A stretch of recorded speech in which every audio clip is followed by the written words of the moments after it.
Bienvenue dans les Mémoires de l'Astral, la voix des sages. Ce sera la 4e vidéo. Nous avons vu en première vidéo, l'on nous avait parlé par catalysation des influences magiques. Et ensuite nous avons dévié sur la dépersonnalisation pour la 2e vidéo et la 3e, qui est faite en 2 parties d'une vingtaine de minutes. Je ne sais pas si celle-là, je la ferai en 2 parties aussi pour faciliter la diffusion et aussi faciliter l'intégration des informations qui seront proposées, données, car le but avant tout est de s'instruire, le but avant tout est de comprendre, pas uniquement de croire, ni uniquement de percevoir, mais vraiment de se nourrir de l'instruction qui est offerte.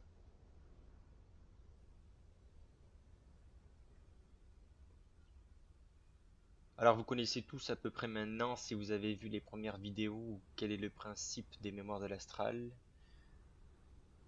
En général, j'essaye de laisser venir l'information tel l'être qui voudrait la donner à travers le mécanisme de mon mental. Bien évidemment, le sujet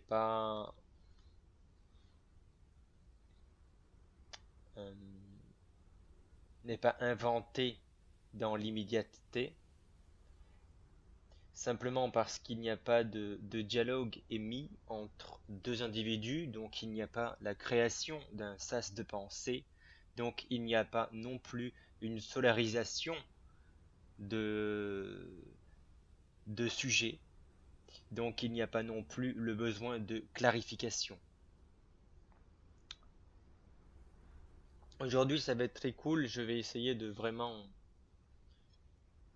me laisser inspirer par la thématique qui n'est pas évidente parce qu'on parle de la médiumnité et de la catalysation. La médiumnité, phénomène euh, méconnu dans la profondeur de son existence, mais le mot en lui-même a été simplifié, très galvaudé par l'ego involutif. Et le phénomène de la catalysation est tout à fait inconnu de tous, car c'est moi-même qui l'ai diffusé pour l'humanité. La plupart des spiritualistes connaissent le phénomène de la canalisation. C'est un phénomène astral, ce n'est pas un phénomène cosmique. Le phénomène astral porte à connecter une fréquence vibratoire, autrement dit une fréquence énergétique, ou autrement dit une fréquence magnétique, au niveau d'une certaine mémoire d'expérience qu'un individu a laissé dans la temporalité du champ planétaire pour en retirer de l'information, de la connaissance, des explications. Ceci est le phénomène de la canalisation. Donc le phénomène de la canalisation est toujours dans l'emprise du temps, bien qu'il soit entièrement délié de son avancée. Le phénomène de la catalysation est tout autre, car le phénomène de la catalysation ne se répercute pas au niveau du temps, dans son prolongement, bien que le phénomène de la canalisation, en revanche, puisse bouger sur la séquence du temps comme il s'en doit, pour récupérer des enseignements, de la connaissance, là où il le faut. Le phénomène de la catalysation, lui, ne fait pas cela. Il est beaucoup plus spontané, donc beaucoup plus cosmique. Il n'est pas astralisé. Ce n'est pas de la connaissance et du savoir. C'est de, euh, c'est un phénomène inné qui se produit d'ordre créatif, cosmologique. C'est comme un épanchement de l'esprit. C'est aussi par le phénomène de reliance que ceci se crée, ou plutôt s'organise. Nous allons parler donc du coup du phénomène de la reliance au cours de cette discussion.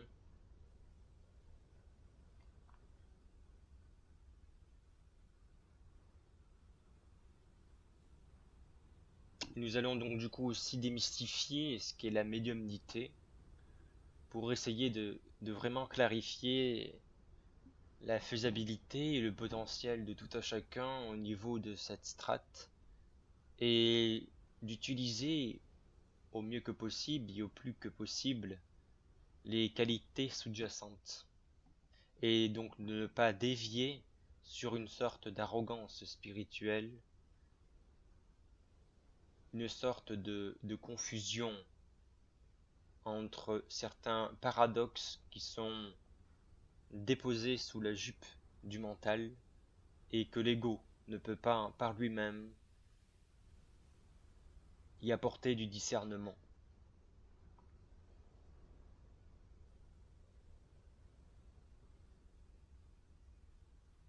Pour comprendre le phénomène de la médiumnité, il faut donc se libérer du déconditionnement spirituel.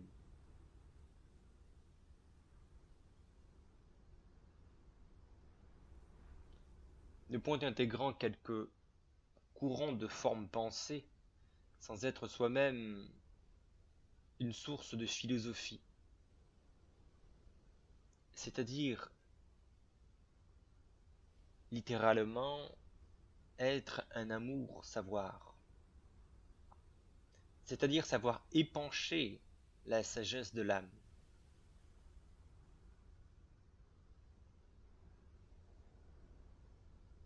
Ne vous fiez pas au courant médiumnique, forçant à démontrer les théories ou les expériences académiques spirituelles. Sortez du tourisme spirituel. Apprenez à correctement discerner, comme je l'ai dit dernièrement, maître spirituel et sage mystique. Apprenez à transmuter, apprenez à créer, apprenez à vous désintéresser des apparitions ou des apparences. Sortez des jugements de moralité, mais jugez davantage tout phénomène vous pénétrant et vous percutant afin de clarifier votre propre fructification.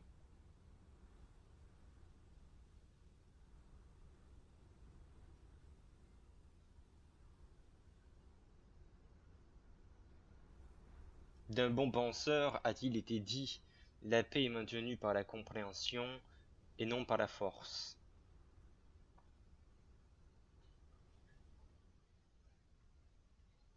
Alors c'est pour ainsi dire aussi y reprendre dans cette idée que la médiumnité ou les perceptions extrasensorielles sont un phénomène dit involutif, car dépendant encore de forces ou d'expériences non unifiées, dépendant de dynamisme historique, de connaissances déprogrammées de l'ego, jusqu'à ce qu'il y ait suffisamment de discernement, et à ce moment-là, ça peut devenir un phénomène très évolutif.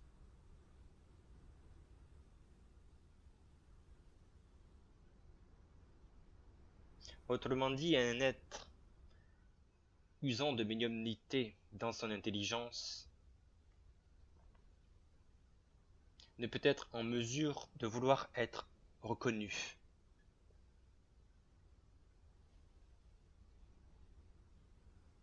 Les êtres médiumniques sont actuellement mesmérisés, c'est-à-dire sous l'influence d'un fluide magnétique qui leur donne uniquement ce que l'astral a besoin de faire perdurer pour contrôler.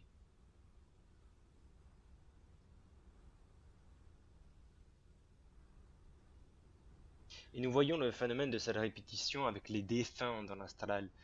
Par exemple, voulant sans cesse continuer à posséder leur ancien bien matériel, croyant devoir contrôler les agissements des uns et des autres.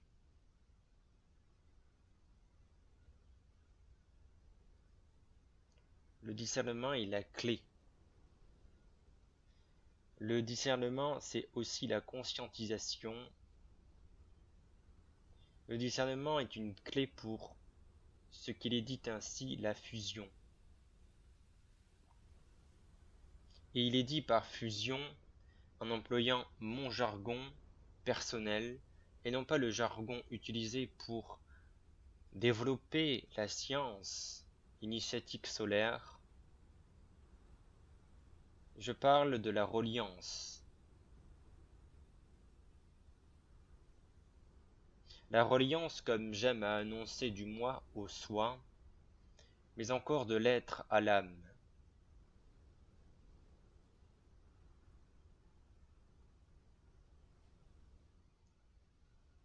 Pour vivre le phénomène de reliance, il faut connaître le monde de la vie, mais connaître aussi le monde de la mort.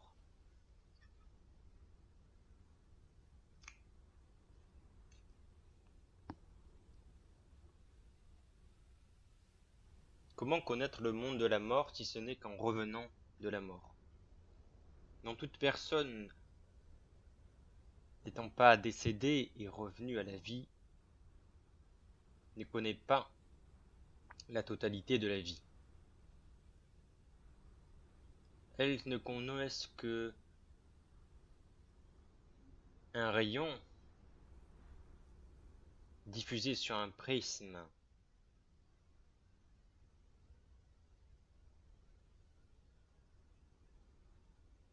Mais pour le phénomène de reliance, il faut dire aussi que pour tous, la connexion est là. Il ne peut en être autrement, sans quoi il n'y aurait pas d'existence.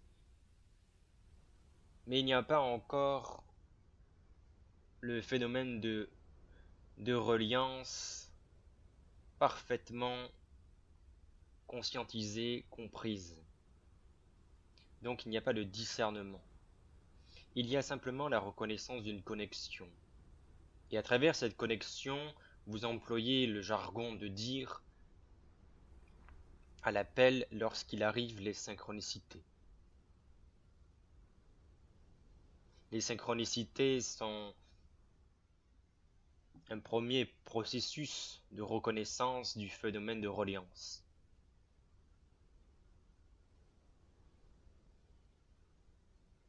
Ainsi, pour qui n'est pas relié, il est impossible de comprendre cette reliance et de comprendre ou de voir parfaitement toute œuvre soignante sur l'âme.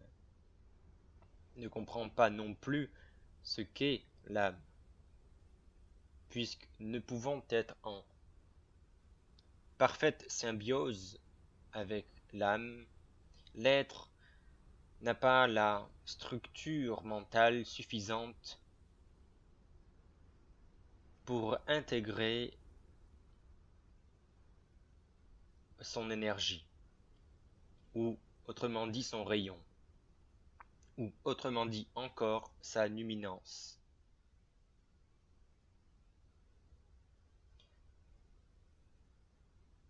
Les soins esséniens dont j'eus reçu du Christ, et que j'ai tant dévoilé, tant parlé autour de moi, aussi à travers les diverses vidéos et les divers textes initiatiques que j'ai pu diffuser, ces soins sont soignants dans l'âme. Éventuellement, ces soins sont amenés à porter une restructuration de la matière, donc à apporter un bien-être au niveau de l'être. C'est-à-dire, au travers de l'événementiel, ces soins peuvent toucher à l'événementiel. Ils peuvent ainsi donc réorganiser la nature de la guérison automatique faite par l'esprit.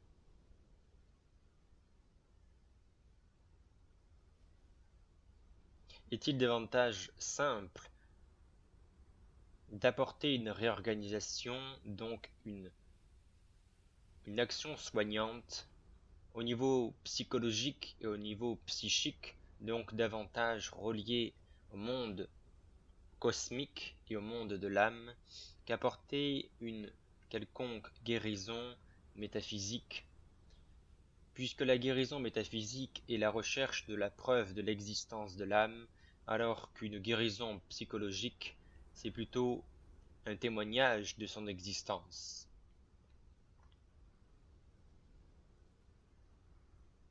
Dans la guérison psychologique, il y a la strate psychique qui n'est pas sous le jeu de l'ego, donc qui n'est pas asservie par le doute.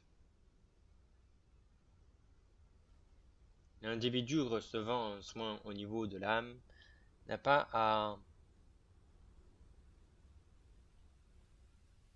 comprendre comment le processus s'établit pour pénétrer ces différents corps subtils, mais il peut tout à fait essayer par dignité et pour sa propre maturation de reconnaître les phénomènes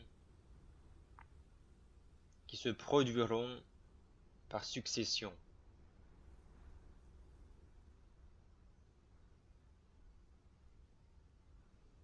Alors les phénomènes vécus entre eux, pour en arriver à une quelconque libération ou à un quelconque soulagement souhaité, peuvent aussi, si je puis dire, être d'une sorte d'incitation à la mutation du patrimoine génétique. Là se tient les fondamentaux des soins esséniens, les fondamentaux du soin au niveau du Christ, c'est-à-dire les fondamentaux qui visent à ne pas bien se porter au sein de sa personnalité, mais à œuvrer au sein de son humanité.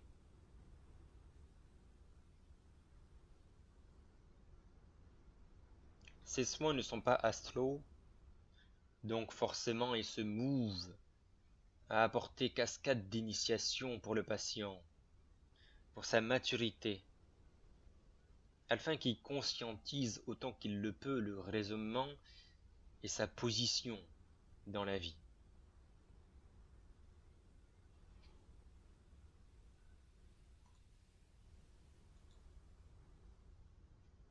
Et cela n'est pas facile,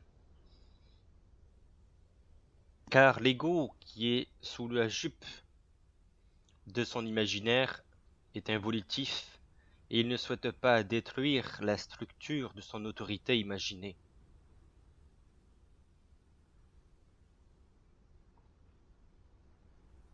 L'initiation protège l'homme de l'esprit qui passe en lui, car même si l'esprit ne souhaite pas du mal, l'esprit peut tout à fait détruire ce qui se présente sur sa route si cela n'est pas assez solide. L'esprit est comme le soleil et le soleil peut brûler. Si le corps qui l'accueille n'a pas suffisamment de volume pour reluire de sa beauté.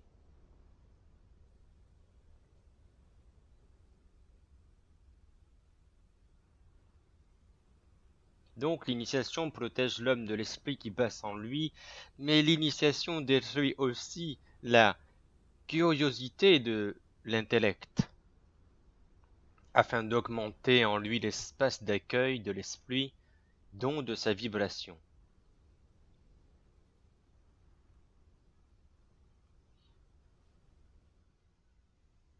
Il est annoncé ici que celui qui vit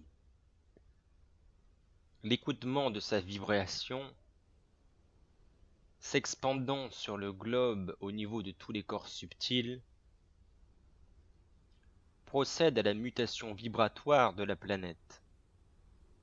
Il participe à son évolution au niveau cosmique et il ne peut plus vivre sa vie selon le canon des expériences instaurées. Et ce nouvel état prédispose à vivre, lors de la fin du cycle, le passage d'un rayon ou, autrement dit d'un souffle cosmique, de sorte à aspirer dans un champ de force qui lui ouvriront les portes des mondes parallèles.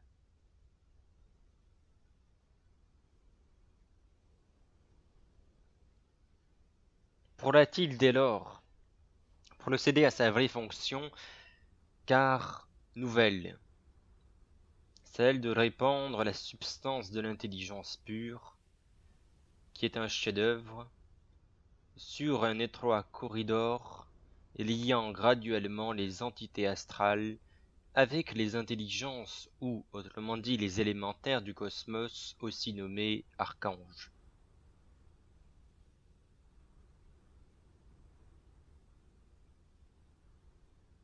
Autrement dit, et c'est le plus difficile à comprendre pour un ego involutif, c'est de s'avouer que ce ne sont pas les hommes qui changeront la Terre, mais la descente des énergies des plans cosmiques qui bouleverseront les choses sur Terre, afin de les obliger avec naturalité d'entrer ou de se rétablir sur le principe de l'évolution.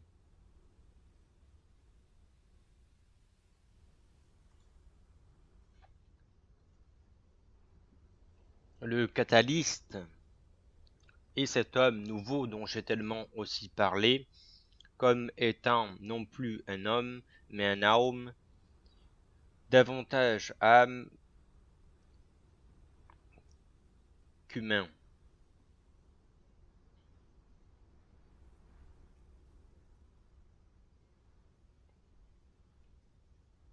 Mais être mesmérisé est utile à la croissance.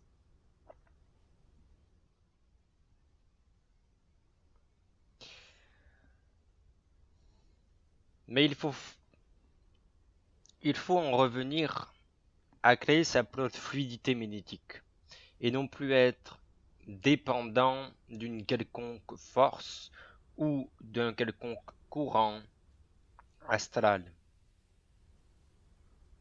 Autrement dit, de ne plus être dépendant à quelconque moralité ou être dépendant à une quelconque forme pensée.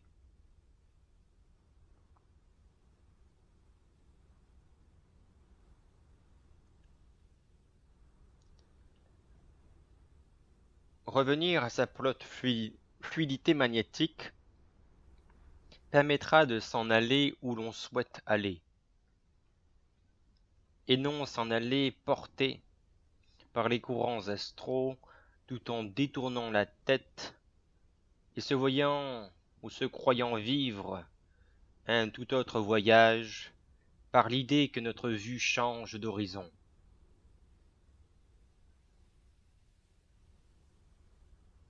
Lorsque nous sommes mesmérisés, nous ne sommes pas présents avec nous-mêmes, nous ne pouvons donc être pleinement créatifs. Nous ne pouvons être pleinement créatifs dans le sens où nous ne pouvons participer intelligemment à la croissance de l'évolution, à la croissance de corps subtils, à l'épanchité de l'âme, à établir de la gloriosité et non pas de la gloriole.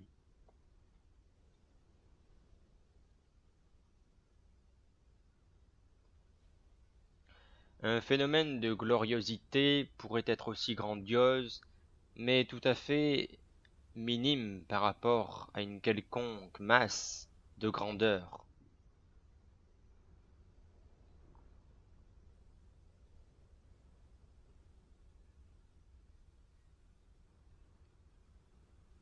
Il est annoncé qu'il faut faire sauter les concepts spirituels, les concepts duels,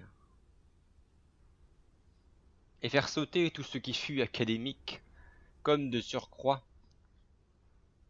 tout ce qui s'en rattache au monde de l'astral, afin d'être en pleine mesure et totalement disponible à accueillir le pur esprit, c'est-à-dire l'intelligence cosmique, qui est parfaitement créatrice.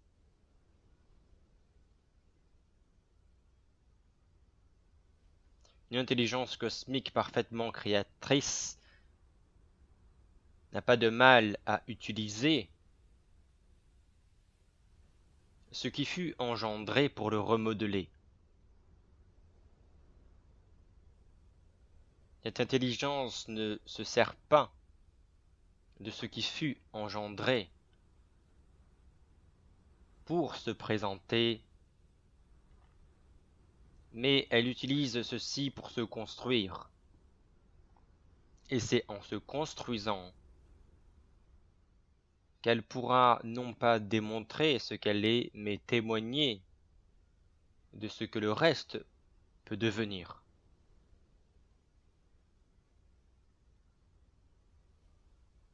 Mais l'on ne peut démonter des concepts que dans la mesure où c'est nécessaire.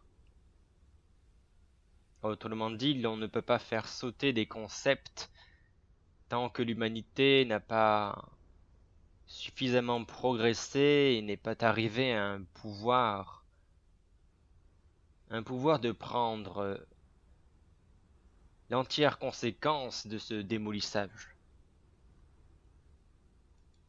Celui qui se sent offusqué témoigne de ce que je raconte là. Celui qui se sent offusqué n'est pas à même de récupérer les informations aussi minimes qu'elles soient pour sa propre progression.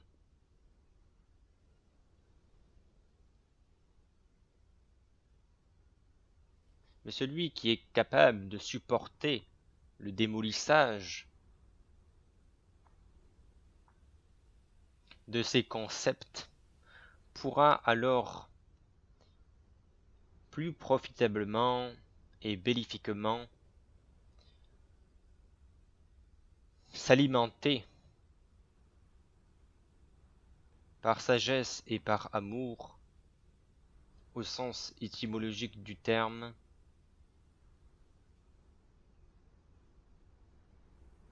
au niveau de son corps émotionnel. Une fois que son corps émotionnel suffisamment nourri, lui-même pourra être apprivoisable, et une fois dans cette maîtrise, le corps mental sera soulagé des émotions dont il n'aura plus à traiter.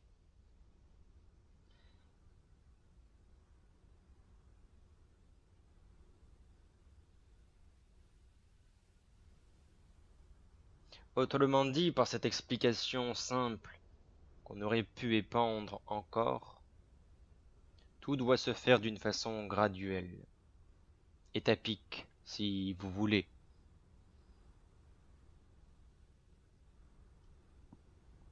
Si nous disons ou si nous écrivons des choses à ce jour,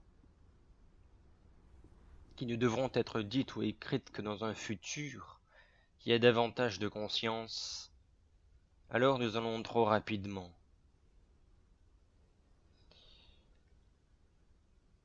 Le phénomène d'une trop grande rapidité n'est pas dangereux. Le phénomène d'une grande rapidité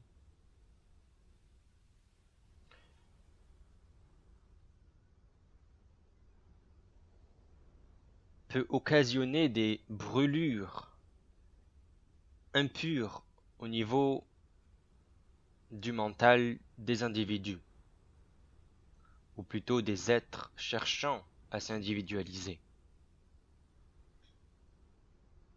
Je dis brûlure impure car ce n'est pas une brûlure solaire, c'est une brûlure de frottement, c'est une irritation.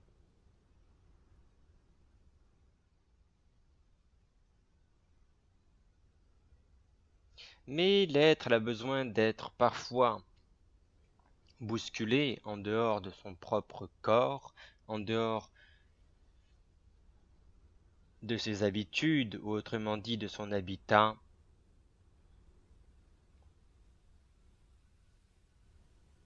pour découvrir une nouvelle version, une nouvelle perception des choses, ainsi s'ouvrir progressivement encore à ce qui est nommé la vision.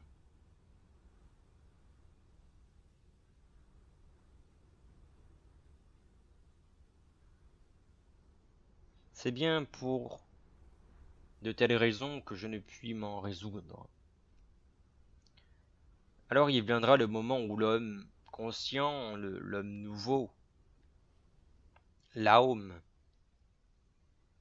dont je fais partie, fera éclater toutes les formes pensées qui le desserrent, c'est-à-dire toutes les formes pensées qui sont astralisées.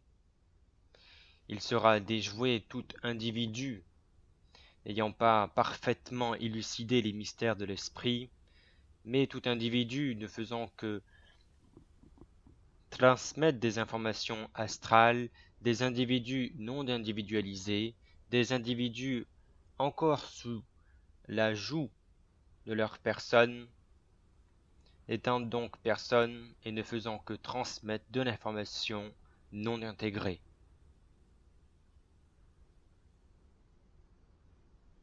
Une information non intégrée est une information erronée. Car une information non intégrée est une information qui n'est pas ressourcée, et toute information non ressourcée vit dans le temps du monde de la matière, dans le temps du monde même,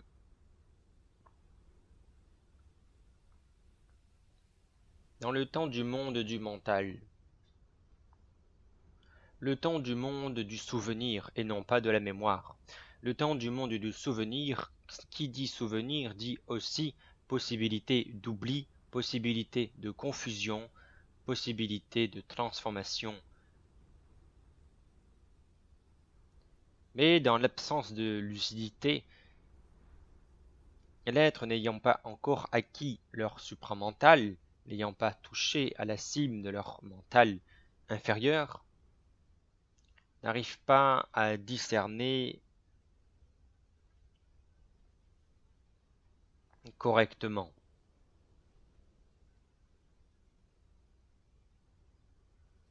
Il viendra le moment où l'homme nouveau ne se verra plus pendant sa transformation comme souffrant, car il ne vivra plus dans l'idée de la transformation pour une quelconque amélioration, mais il vivra naturellement l'opportunité de transmuter, et comme renaissant, il ne verra plus ainsi, si puis dire, la poussière voler sur les draps de son lit lorsqu'il les secoue, mais il verra l'acte d'un dépoussiérage. Il ne se plaindra plus alors d'une quelconque situation qui lui arriverait dans la vie.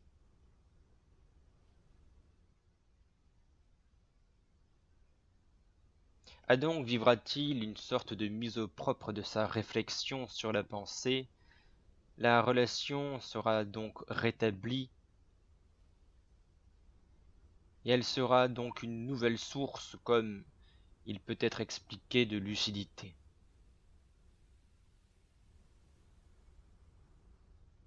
C'est à partir de ce moment-là que l'être humain pourra commencer vraiment à s'humaniser et à comprendre les mystères qui ont toujours été maintenus dans le passé, dans les mains de ceux qui voulaient le pouvoir. C'est absolument ignoble, c'est absolument ignorant, c'est absolument dominatoire et même démagogique de dire que les mystères existent.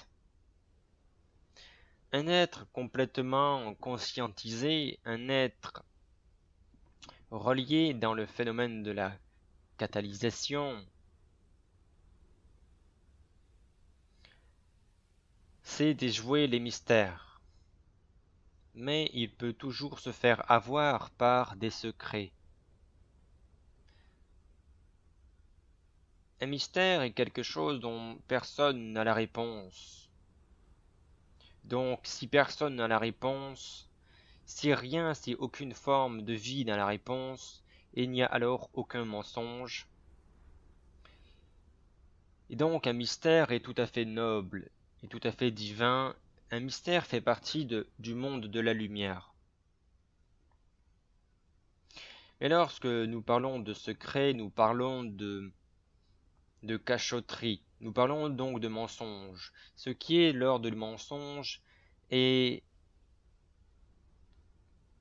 incubé dans le grand mensonge cosmique qui est le monde de l'astral, qui est le monde de la réflexion, le monde de l'imaginaire, le monde de la psyché.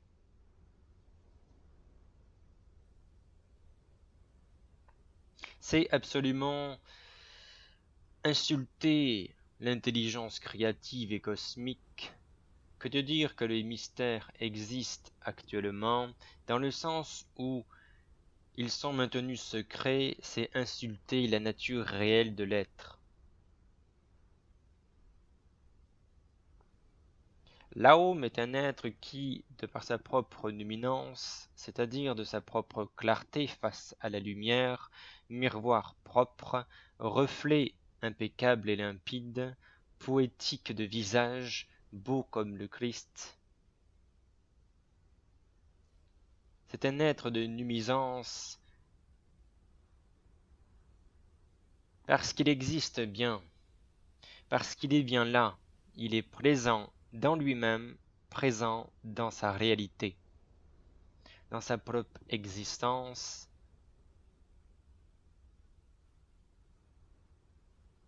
Il donne à savoir, connaître, sans mesure, le but de chaque journée, et qui sans quoi, sans sa propre existence, rien ne pourrait être là, il se sait donc entièrement dit divin, et il est capable de connaître les mystères, autrement dit de faire éclater les formes qui l'empêchent de reconnaître son savoir créateur, qui s'épanche naturellement dans la conception de sa réalité, au cœur de son âme, et d'en comprendre parfaitement l'infinité multidimensionnelle de l'organisation psychique et invisible des mondes. L'Aum est un être absolument solaire, car il fait partie de la création et il le sait.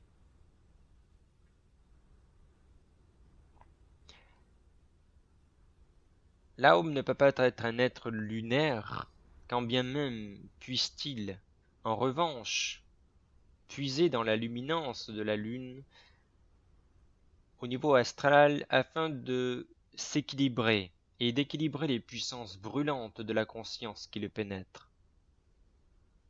Il est donc tout à fait naturel qu'un homme puisse vivre dans la journée, soit complètement éclairé et diffuseur de connaissances dans la journée, mais qu'il ait besoin naturellement aussi de marcher dans la soirée sous les rayons de la lune.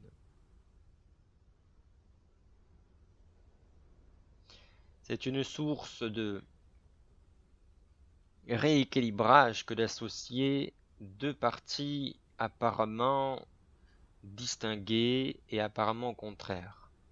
L'homme de lumière sait qu'il y a la nuit avec le jour et qu'il n'y a pas de lumière sans ombre.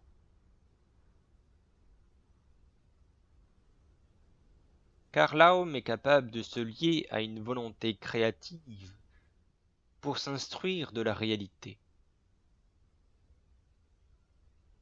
Ceci étant qu'il n'a point besoin de vivre sans fin, ces informations de pensée astralisée qui viennent du monde de la mort et qui le gardent dans une forme d'incubation qui le rend infirme de lui-même.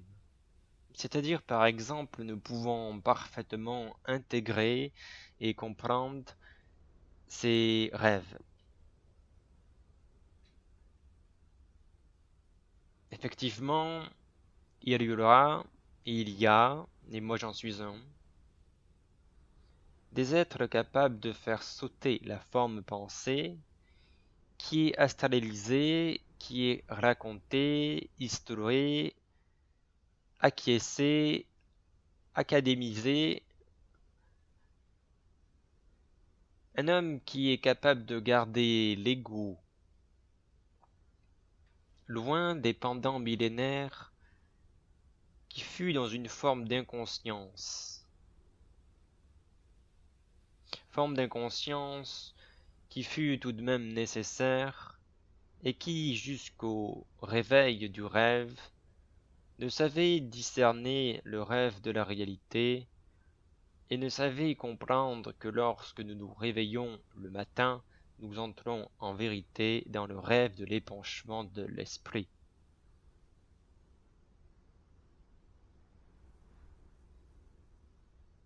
Il ne sera plus substitué par une forme de réalité. Pour que l'homme puisse évoluer, il doit être capable de subir.